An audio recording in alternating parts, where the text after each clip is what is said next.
Ay mga kabebe, oh, fresh. Char. Kagigising lang fresh agad. So for today's video, makikita niyo kung gaano ako kapangit. Ay, charot. So hindi man lalait for today's video. Grabe namang mukha yan. Ngayon kasi iniisip ko kung ano yung mga gagawin kong productive ngayon.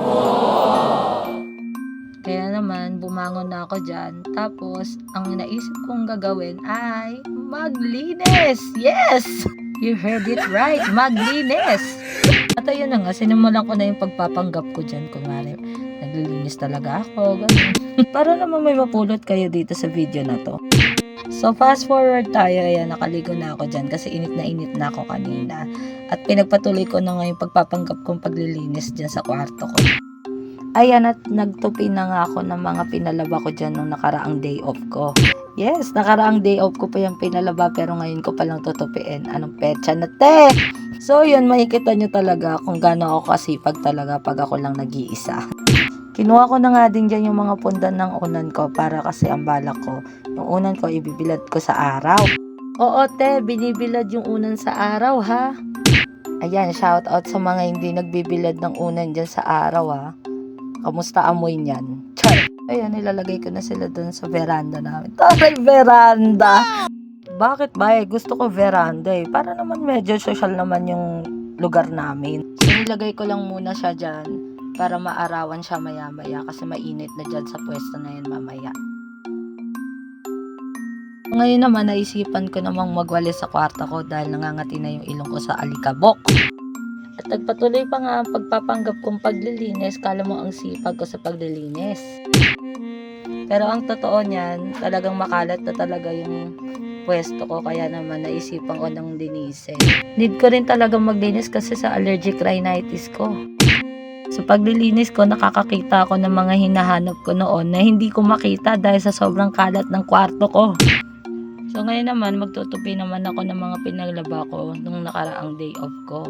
Sineperate ko na dyan yung mga pang bahay, pang alis, yung pampasok, ganon. Pati yung mga tawalya ko, sineperate ko na rin dyan. Para naman kahit pa paano, organize naman yung gamit ko. Kahit di ako marunong talaga magtupi dyan. Bakit ba nagpapanggap nga ako eh? Kulit ito eh. So ayan, inorganize ko na siya. Pati yung mga lagayan ko ng damit. Inayos ko na siya dun sa sulok. Diba? Ang ganda tignan. Ang linis-linis. I'm so proud to myself! Yes! Sa kalagitnaan nga ng paglilinis ko, nakita ko tong mga documents ko. Natuwa ako kasi nakita ko din yung mga picture ko noon. Diyos ko, parang sinumpa talaga ako. Nakita ko pa nga dito yung diploma ko nung high school. Ayan. Pati yung mga documents ko nung unang sabak ko dang sa pagiging service crew.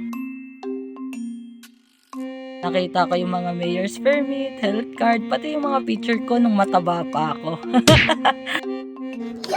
Ay, sa wakas. Natapos din. Ay, hindi mo pala tapos. Ilalaba ko pala. Ay, naku. Naglalaba pa si Jaja. Uniform.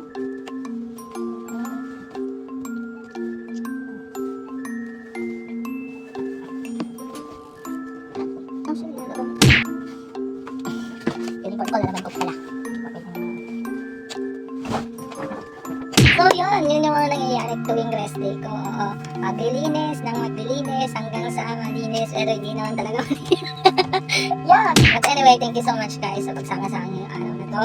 Kahit half day pa lang ng araw, kasi 10 o'clock pa lang, mag-11 pa lang. So yun, thank you so much po sa panonood ng walang kakwento-kwenta.